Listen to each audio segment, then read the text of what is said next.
The murders of Kenji Goto and Haruna Yukawa by the terror group Islamic State have prompted much concern among Japanese people.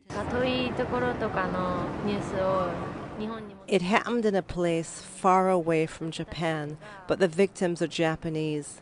It's terrible that they were killed in such a place. It's scary. The militants were saying that they will start to target Japanese citizens from now on. That sends chills down my spine.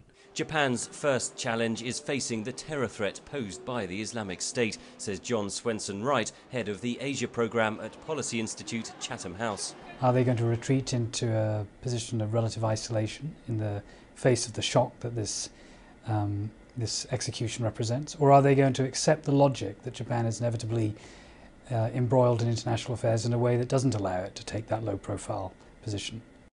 Islamic State says it targeted the Japanese hostages because Tokyo offered $200 million in non-military aid to countries fighting the terror group. Prime Minister Shinzo Abe was forthright in his response to the executions.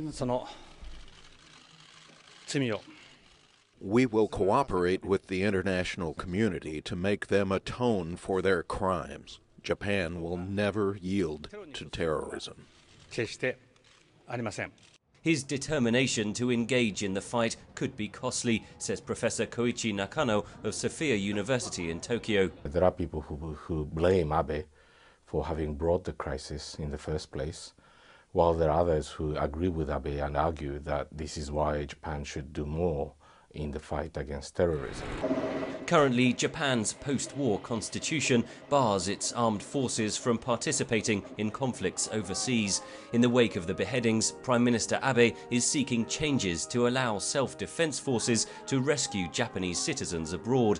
From his first days in office, Prime Minister Abe has pushed for Japan to play a bigger role in global security, says Alessio Patalano of King's College London. He wanted to slowly engage with the question, as a military actor, what kind of actor you want to be. That was one of the questions he wanted to engage with the Japanese public and also with the United States.